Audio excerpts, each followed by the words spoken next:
But all right, so we're joined all the way from Richmond, Virginia by a friend of the class, the CPA from around the way, Courtney Arrington, founder of Arrington Solutions, graduate of Virginia Commonwealth University, and great channel creator on YouTube of The Accounting Struggle. And we have our personal finance class here at Velma Jackson. We got a room full. We'll get to some of their questions later, but we're also recording this for all of our friends at Madison Central High School, Ridgeland High School, Germantown High School, and for our YouTube channel as well. So thank you so much for joining us again. We had you last year and we had a great presentation. So look forward to hearing all the things you had to share with us again. Thank you for having me. I appreciate it. It's always a pleasure. I have like a short presentation and then we can like do some questions at the end just to let you know a little bit about me, who I am, what I do, that sort of thing. So I'll go ahead and share my screen. Let's see. Share this screen. Let me know when you can see it. Got it. Okay, great. So that's me.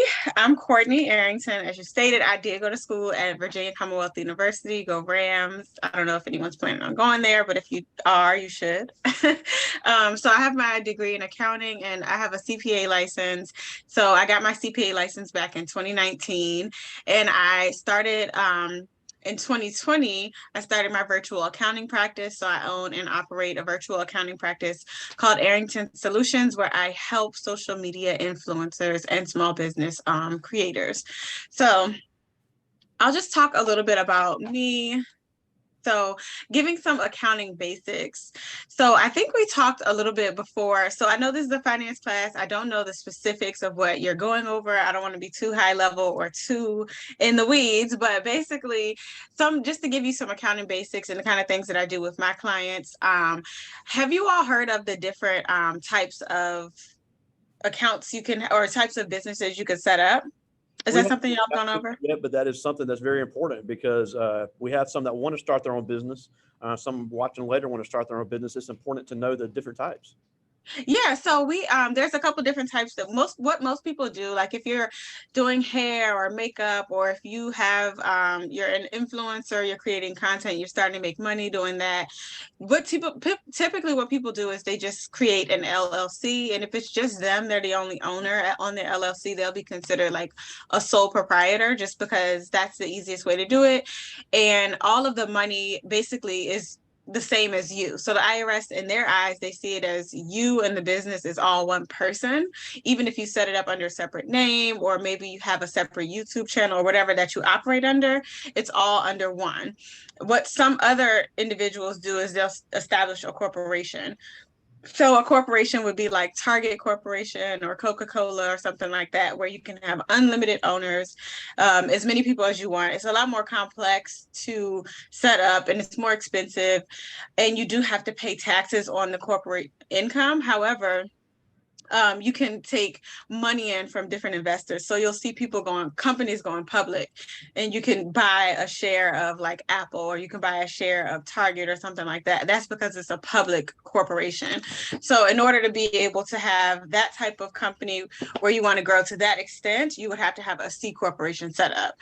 And then there's also partnerships and S corporations. So partnerships is when one person gets together with another individual or multiple other individuals. Let's say you and one of your best friends, or sometimes, I don't know, I'm going to keep using the references for YouTube. Like you'll see these couples channels where it's like, or a family channel where everyone's getting paid. They're all a part of the creation. So they're all getting paid. That would be considered like a partnership. So each person, let's say it's me and my husband, and we start a YouTube channel and we both get paid from it, we would split the profits 50-50, and that would be considered a partnership.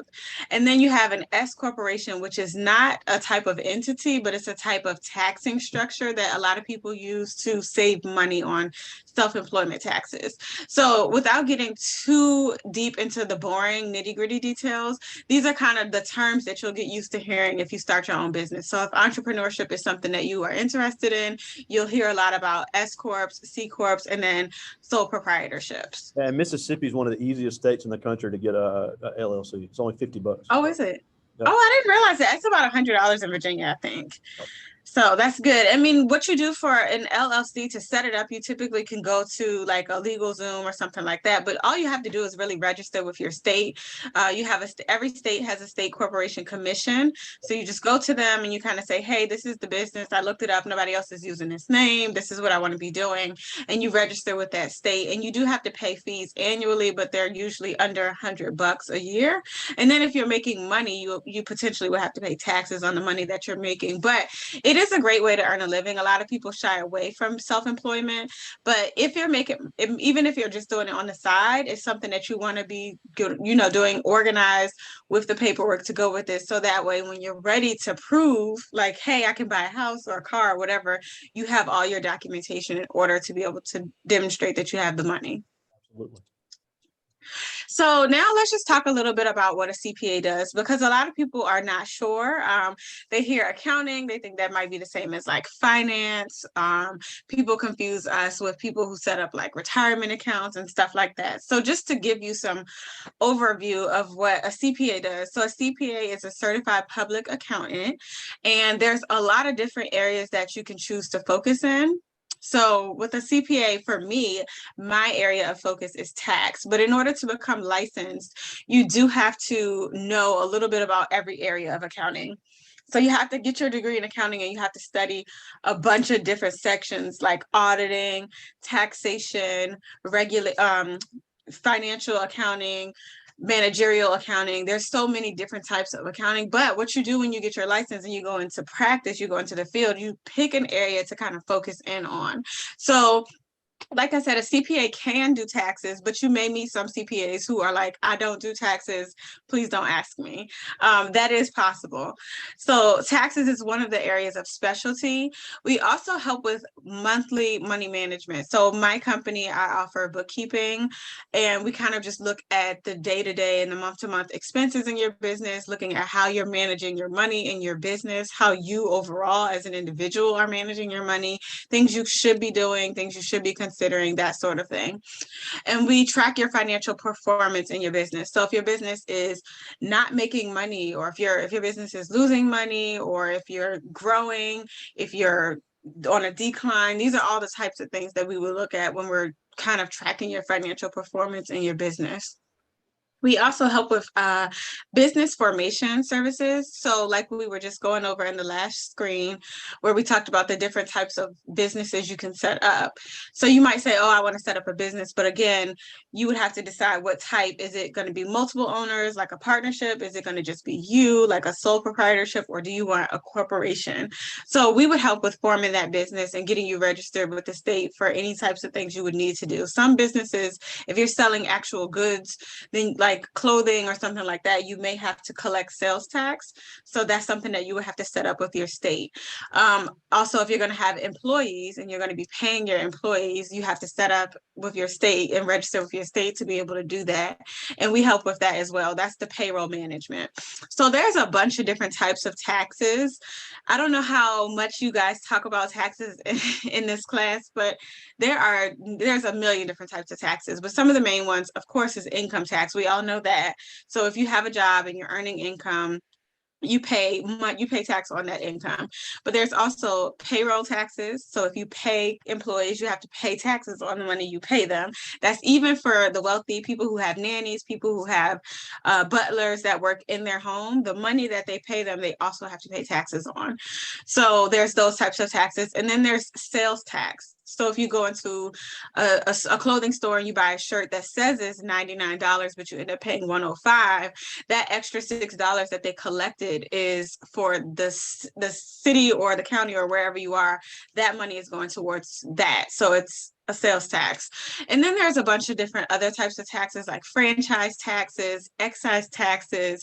I mean, we can go on and on, but the main ones that are really going to impact you on a day-to-day that you have to be familiar with is income taxes. Now, Mississippi does pay income tax, right? Talking about getting Okay. rid of it, but we do have it, and it's lower than most states, but we do have it.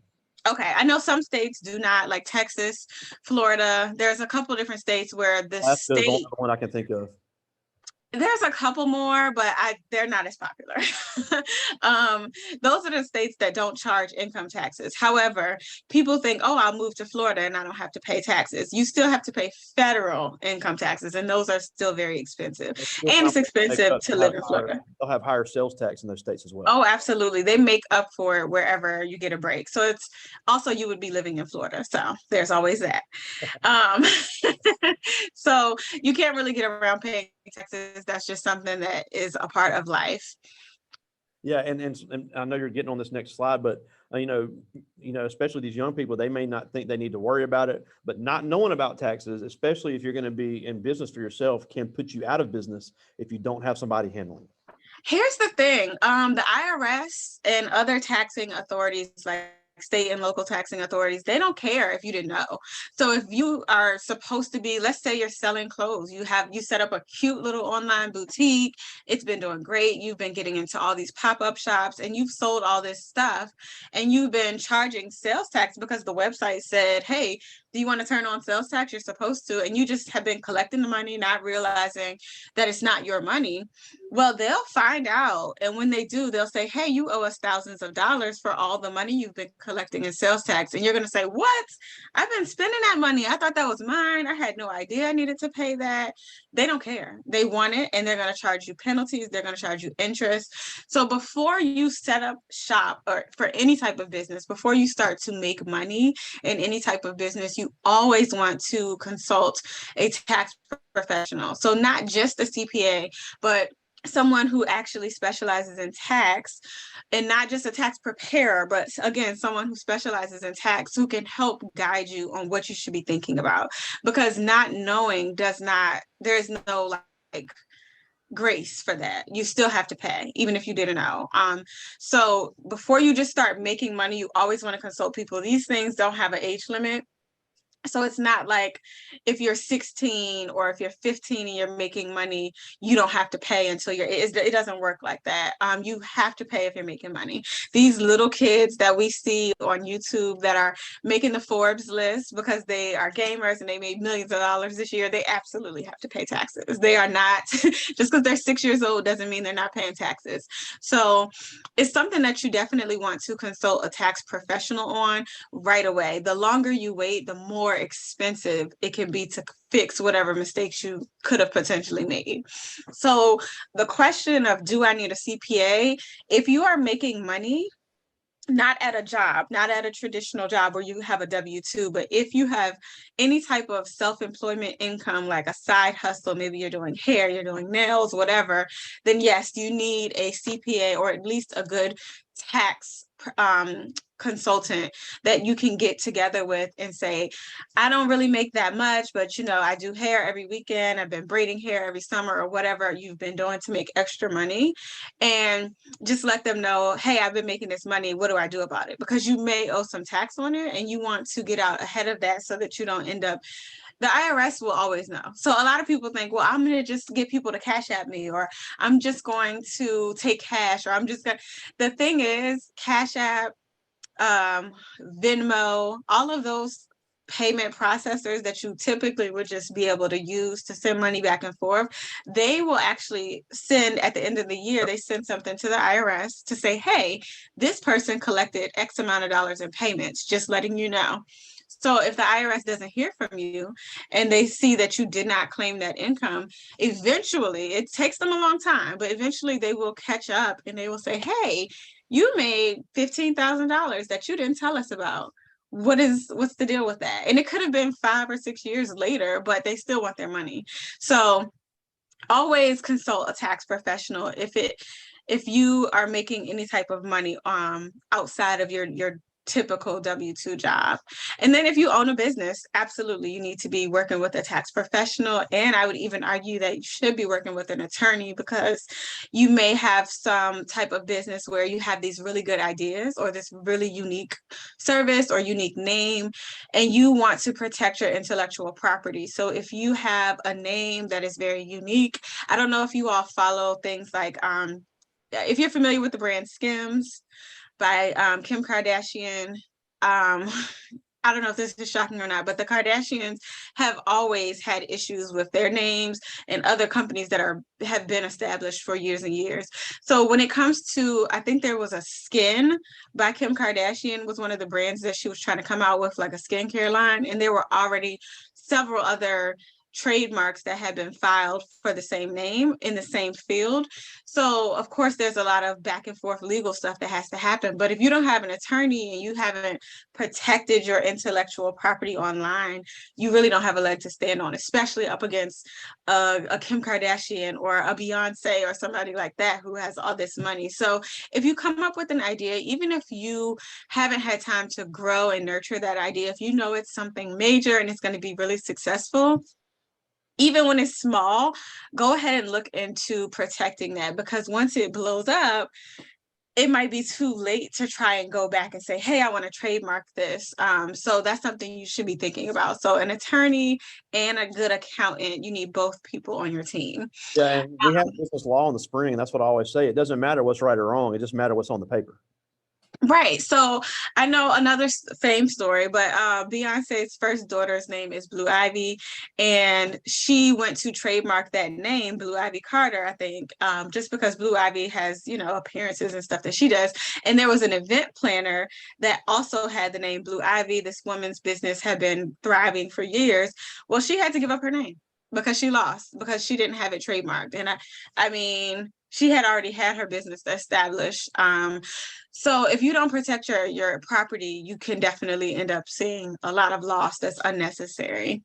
So that if you own a business, if you have tax concerns or issues, and also if you need to know your numbers. So like when you're running a business, you might think you're making money because you keep seeing these deposits come in. So you'll see every day. Again, I'll use an example of like side hustles that I did when I was in high school. I did hair. So I would think I'm making money because I'm getting paid all the time, but not realizing, well, I had to buy more gel and more jam and combs and brushes and all this stuff. And I didn't realize I wasn't charging enough to actually make a profit. So you need to really get with a professional who can show you, yes, you are getting money coming in, but you're spending X amount of dollars. You might be spending more than you're making and not even realizing it. So we see this all the time with creators and influencers. They might go out and buy this fancy camera or editing software or they're doing all these hauls, like, oh, I went to Shein and I spent $2,000 just so I can record a video haul. But they don't realize that your YouTube check is only $1,200. So now you're short $800, you've lost some money. So you really want to make sure that you're looking at your numbers and knowing not only are you getting money coming in, but are you actually making a profit? So those are some of the things a CPA can help you with. I offer tax services, monthly accounting services, and then consulting. So consulting is more specific to that person's need. So if someone has, let's say you're putting together a big event and you kind of want to know, how much should I sell my tickets for? How many people can I afford to hire? What should I be able to pay them? All of that type of stuff. If you have something that's specific in that way, I can help with you with some consulting on that end. So how I work with my tax clients, I prepare and file their taxes and do follow-up suggestions, but we also meet every quarter. So like in 2 days, September 15th is the third quarter tax payment will be due for estimates. And that's for people who are self-employed, who are making money. When you have a job, they just take the taxes right out of your check. When you don't have a job and you work for yourself, you have to pay your taxes, and the IRS wants a payment every quarter. So if you don't send it to them, if you're a 1099 contractor. yes, absolutely. So if you go and you get a job somewhere and they say, hey, we're just going to hire you on a 12-month contract, we're not going to take any taxes out. We're just going to pay you $10,000, whatever. And you get all that money and they don't take any taxes out. You are personally responsible for paying your own taxes. And a lot of people have no clue. You get your travel nursing job and all these different types of jobs where they don't explain that to you in HR because they probably don't even understand it. They just know, here's your 1099. at the end of the year, we paid you $25,000. And if you haven't been sitting aside any money or putting anything into the IRS, you're going to end up owing money at the end of the year that you weren't expecting to owe. Or at least So again, because you can write off some of those expenses, but if you haven't been keeping up with that, you're not going to have any record of it, and you can't write that off. exactly. So when you have a business, or if you're in the pursuit, maybe you're not making money yet, but you're trying, you are putting out Facebook ads, you're doing all this stuff to try and make money in your business. And you, maybe you're just doing ride sharing like Uber or something like that. You have to pay to get your car washed. You have to pay for little water bottles and snacks and things to keep in your car. All of that is considered an expense, and your mileage as well. If you put 10, 15,000 miles on your car every year, well, the IRS is going to pay you, I think it's up to like 62.5 cents for every single mile that you drive that's business related. So these are things you want to be tracking in your business. And you can write that off. And what a write-off, I know you hear it all the time, but what it actually is when you have a business related expense that is ordinary for the type of business you're in, and it's necessary, it's something you needed to do in order to conduct your business, the IRS will let you deduct that. So if you made $50,000 this year, instead of paying tax on $50,000, you get to reduce that 50,000 by whatever your write-offs are. So if you can write off 10,000 in expenses, now you're only paying taxes on the 40,000 instead of the 50,000. So that's why people are always looking for write-offs. That's also for W-2 employees as well, because as a teacher, I'm able to write off certain things. Yeah, so there are certain education expenses that are available to you. And then again, there are certain types of jobs where you're going to incur expenses anyway. The only thing that wouldn't, like now that we're all working from home, having a home office or maintaining a home office, that is a deductible expense, except for if you work for a company and you have to work from home. Like that's a little different because that company most likely is paying you a stipend, like, hey, here's some money to get a desk or whatever set up. So you don't get to deduct the home office expense if you have a W-2 job. But a lot of people will say, oh, I need to write off this, I need to write off that. And that's the focus. And while those things are important, you also want to be thinking about your goals. If you are trying to apply to get a loan for a car or buy a house within a certain amount of years, you don't want to be showing that you make $0 because, yeah, if you don't have a lot of money to pay taxes on, then that's great. But if the lender sees that you didn't make a lot of money, they're going to say, well, we can't give you a loan. You can't afford to pay it back. Even though you know you make the money, you wrote everything off. So now it looks like you don't make a lot of money. So there is a fine line. You want to just be communicating that with the person who's helping you. So that way they know how much you should be writing off and how much you should be keeping on your books. So I think that was the end of my presentation. However, I know that usually there are questions at the end. I'm happy to answer any questions that anyone has. Yeah. Well, one thing I wanted to talk about before I get to the students' questions is I believe last time you told me that you didn't really grow up learning this stuff. Oh, God, no. It's something you got into in college. And if I remember correctly, you said you were a first-generation college student. You were a first-generation college student in Virginia, and you went to VCU. Great basketball program up there for anybody that watches college sports. But talk a little bit about what you wish you would have known coming out of high school that you had to learn later now as an adult getting ready to start a family. Well, okay, so I just had a baby in January. Yep, I just gave birth to my son. His name is Milo. He's 7 months now. And gosh, there's so many things that I'm going to do differently with him. So growing up, I grew up really poor, a big family. And so the resources were always scarce. But just growing up through high school, we didn't have a program like this at my school. So we didn't have like a junior achievement or anybody to come in to kind of teach us about money. So the only thing I knew about money was save your money.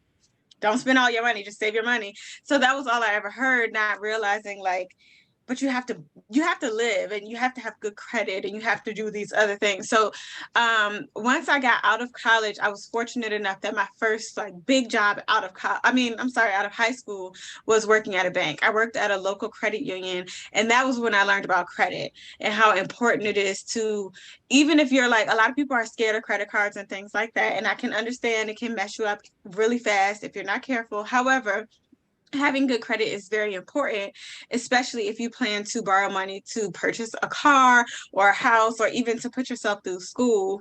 These are things that are going to impact your credit. So that's really important. But as far as like things that I wish I would have known, I wish I would have realized that um it's only important to borrow money for bigger things, bigger purchases. I was doing things like when you go into a department store and they said, you want to try and save 10%? I was like, sure.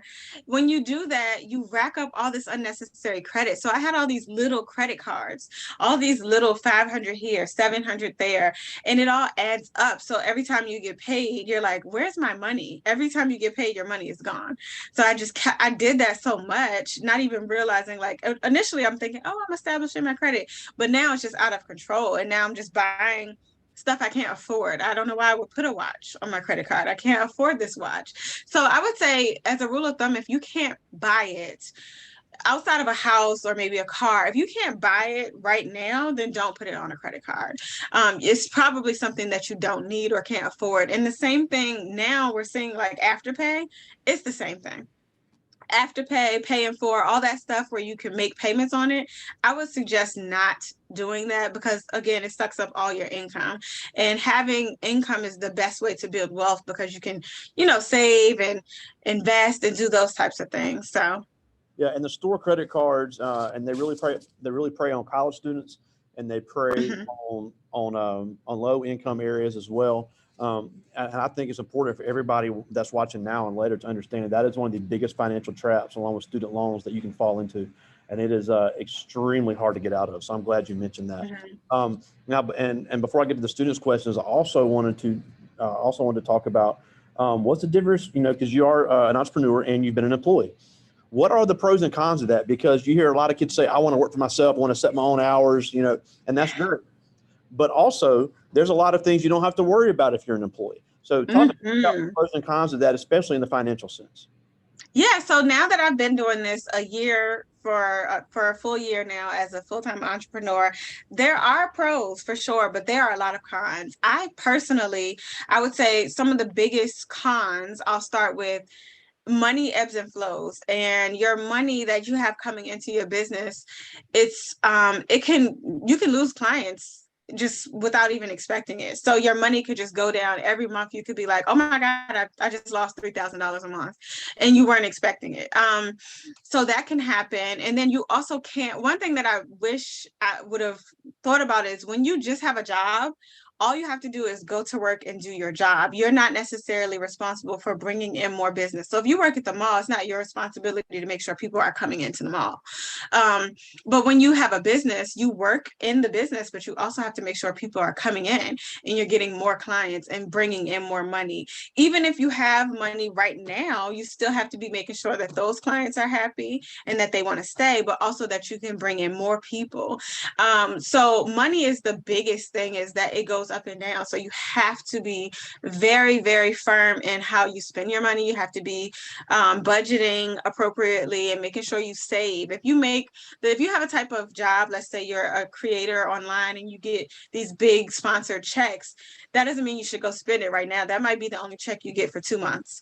So you need to make sure you budget things in such a way that you can afford to go a 30 or 60-day stretch without another payment. So that's one thing. You don't just have direct deposit every 2 weeks. The other thing is health insurance. When you are self-employed, is very expensive. So when I quit my job, I was pregnant and had to get health insurance. And because I was pregnant, it was considered a pre-existing condition. So my health insurance was $420 a month just for me. 420. I'm healthy. I'm young. No, I mean, I'm not dying of an ailment or anything. Like, I just had regular insurance, and it was $420 a month. And at a job, when I was working my job, it was $160 a month for both me and my husband. So big difference on health insurance. And you can't just not have health insurance, right? Like, people get sick, you need to go to the hospital, you need to go to the dentist. So it's very expensive. The other thing is funding your own retirement. If you have a job where you're self-employed and you're your own boss, you are responsible for setting up a 401k or putting money aside for when you retire. A job usually will do that for you. When you start, they'll just put money in. Even if you don't put anything in, they'll still put something in for you. But when you have your own business, you have to put it in yourself. And if you don't, you're not going to have anything once you're ready to stop working. So that, and then, oh man, it's just a lot of ups and downs, and the having to really, your faith will really be tested, because there are times where you're like, I don't have any money. Or you might have really, really big wins in your business, but some years you might have losses, and you really have to be able to kind of balance that out. So there are a lot of pros. You get to make your own schedule, you're flexible, all of that's great. But if you are not someone who is really devoted and driven, and you can't wake yourself up at a certain time and do the work, nobody's going to make you do it. So if you don't do it, it's not going to get done. Yeah, and that's also important too. And we're going to talk a little bit about retirement next week in this class. Is that it's not just something that appears. You have to do that, even if you're an employee. And you talked about the company matching. There are a lot of companies, especially in my case, being a state employee. Well, they will match money that you put in there, and you don't even miss it. But if you're turning down free money to have a little bit bigger check every month, you're absolutely insane, because the Social Security, me and you both know, it's not going to be there like it is in 30 years. So for people to depend on that is a huge mistake. Yeah, I mean, and really what I always go back to is I've been working. I started really early. I started working when I was like 14. So I just don't have enough energy to keep going beyond 65. So when you go into like Walmart and you go into these places and you see people, the little old lady checking your receipt at the door, it's honestly most likely because she didn't have enough money set aside for retirement. She can't just rest. And I just don't want that to be. I always have that image in my head of like, I can't be 75 greeting you at Walmart. I'm tired. I'm not, if I'm tired at 30, I'm going to be tired at 75. Yeah, and So that's what you just want to put the money away now. I've seen, and I didn't realize this till I started doing this, is more and more entrepreneurs are at least part-time employees also, just to keep that, because it's so important. But I want to get to a few of these students' questions. And this first one's really good. And this is James Jackson. He's a senior, and he's got a 21 on the ACT, but he's trying to get it. But he asked, what would you advise me on being a senior in high school and not knowing what I want to major in? So if you know that you definitely want to go to college, that's something that you are wholeheartedly sold on, but you're not sure what you want to major on. When you first get there, you have to take core level classes anyway. When I first got to VCU, I knew I wanted to do something in the area of business. So I enrolled as like a general undeclared business major, but I didn't know that I wanted to do accounting. But the thing is, you're going to have to take accounting anyway. You have to take accounting, economics, statistics, supply chain management. Like these are the classes that everybody has to take. So when you get into those intro classes, think about what interests you the most. And once you start to do the work, if it's clicking for you and you really like it and you find it to be interesting, think about if you can see yourself in a career, and start to look up what type of careers people with this degree has, because you might see a degree and think of a certain type of job, but not knowing that there's a ton of other jobs you can have. So somebody with an accounting degree might be a tax professional, but you also could be someone who's an auditor for the FBI, who is looking up criminal money crimes and things that are just really juicy and interesting. So I would say just go first as an undeclared person and just start taking the classes and see what really clicks and what you like. And then look a little bit more into the type of careers that those degrees will get you and how much they pay, because that's also going to be important. Yeah, and one thing Mississippi does a great job of, and I know these students know that, is our community college system does a great job of transitioning second year college credits into that university. And with the 21 ACT like he has, he already qualifies for several thousand in scholarships. So awesome. So yeah, we're a huge proponents of the community college system, especially if you don't know what you're going to do, because it saves you a lot of money. It can give you that kind of idea as you start learning those college classes. This is Tatiana Jackson. She's a sophomore, and she asked, "What is the best encounter you've ever had as an accountant?" The best encounter. Gosh, I've had so many really good ones. I feel like overall, I mean, I have some really good clients. I have some clients who are actually like viral people on like Instagram, which is fun and exciting. But as far as like things that really hit me from a personal level is when one of my clients, she started her business in 2020 and she was not making money. She was losing money every single month and just kind of thinking, okay, maybe I'll just go back to work and just, get a traditional job because this is just so hard and I'm not making money. And this year, when I showed her, because she was still kind of feeling like, oh, I'm not making any money. When I showed her the comparison of each month from this year to last year, what the increase is, and it's like huge percentage increases and thousands more per month, it just really made her feel like, wow, I am doing a great job. Like I am really doing well. And moments like that, I think, are probably the most positive encounters that I have, is just knowing that I'm helping people understand how great how successful they already are, because they just didn't have the numbers or data to really realize it. Yeah, and I think it's important. If you want to start your own business, hire somebody like you that can handle that, because that's what you're trained to do. And like you said, not knowing it is not going to be an excuse. Right. It can be very rewarding. That can also be very detrimental. Oh, this is a good question. This is Rodarius Williams, and he's a junior. And he asked, I'm sorry, he's a senior. I got it wrong. What is something that you essentially use every day in your current occupation? Software. God, I use. So does he mean like Yeah, things that we learn in school? yeah, Because I yeah. I'm have glad, yet to use because the technology is quadratic good. formula. Yeah, so I used a lot of software. I thought not having an office and working from home meant that I wouldn't really have any overhead, and that's not true. I spend thousands of dollars a year on software because I am virtual, so I have to be able to communicate with my clients. So I have software where I can screen record things and kind of send people screen recordings. I have my accounting software, my tax software, and then my communication software where people can safely send me their files and safely send me things like that. All of that costs money. And some of it is pretty expensive, but I mean, I'm dealing with really sensitive information, but software is probably the biggest thing that I use every day. I can't do my job without it.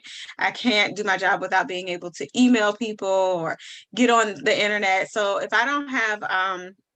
it doesn't have an option for cloud-based software, I won't buy it, because I need to be able to be on vacation or wherever and still be able to get into the system.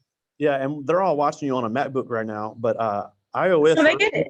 yeah, iOS really isn't used a whole lot in a lot of these businesses. We try to get them to use multiple operating systems. Just I don't care what field you go into, you're going to have to know the stuff, with the Windows and everything. So I'm glad Oh, yeah. you got to know multiple software systems in any field you're in, especially. The thing is, oh, I'm sorry to cut you off, but with the Mac people, they are hardcore. They do not, people who are Mac people do not want to come out of that bubble. But the reality is that's really a world where people in the arts live, like editing, graphics, and all that cool stuff. But once you step outside of that and you're in like finance, or numbers, like there's no way I could do what I do on a MacBook. I need a numbers pad on the side. I need certain things. So people are going to, in jobs, they're going to always talk to you in terms of a PC. So please broaden your horizons. I've got one more from the students. This is Kwame Johnson, and he's a sophomore, and he asked, "What inspired you to pursue a career in finance?" So I never would have thought that I would end up in accounting. Like I thought I would be doing something like fashion or just something more artistic or creative. But I realized that you can still be creative and work in accounting. It needs to be legal, but you can still be creative. And what happened was I just got into my first accounting class and I really liked it. And I was like, any business, I know I want to own my own business someday. I'm going to need to know my numbers. I'm going to need to understand this stuff. And so that was what drove me into focusing on accounting. Even though accounting sounds like the most boring, drab job ever, it actually is very fun. A lot of accountants are a lot of fun. People work really, really, really hard, but we have a lot of fun as well. So I think that no matter what you are into, you can always put your own twist on it. So even if you want to go into engineering or if you want to go into tech or whatever, you can always find a way to make it like you and fit your needs. And so that's kind of why I chose influencers and social media content creators as my base for who I wanted to serve. because that speaks to my heart a lot more than like helping real estate investors or something. And he wants to get into engineering, but in every field, there's always going to be a need for finance people. So the finance careers are not going away, and Right. always have to be people able to handle the money. But we're almost out of time. But before we go, I do want to ask you. You're big on diversifying diversifying the finance field, and also not just that. We're a rural community. We're a Black community, and a lot of young people, especially in these rural communities. The older generations, like, I don't trust the banks. I don't trust the accountants. We just deal with cash, or, and like you mentioned, Cash App, using that as your main financial stuff is not a good idea. It's not. I use Cash App too, but I don't use it as my go-to for a financial institution. So why is it important that they start to get familiar with this stuff? And like you said yourself, pay attention to this stuff now, because it may, you may think it's boring or stupid, but this is just so vital to everybody's financial well-being as they get older.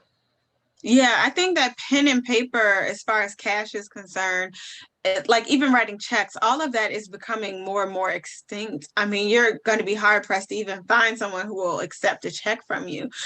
So it just makes sense to get things more digital, because digital things last forever, which is nice. Your digital records, like, you don't need a shoebox of receipts. You can keep everything digitally.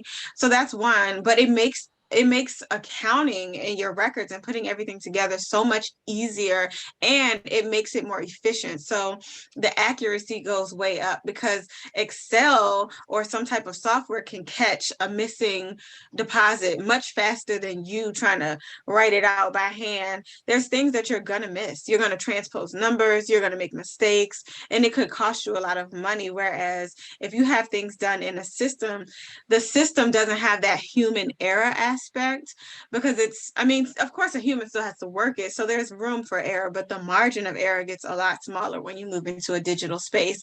And as far as trusting, this is not the beginning of the digital era anymore. So we're in a world now where, yes, of course, there's hackers and scammers and stuff like that, but you just have to be diligent with where you're sending your information and who you're working with. Working with professionals. If I'm a professional, I'm not going to say, hey, text me your W-2 so I can do your taxes. Text me a picture of it. I won't say that. If I'm a professional, I'm going to say, here's a link to a portal where you can safely upload it and I'll be able to see it. So you just need to be careful with who you share your information with, but it is safe to use online platforms.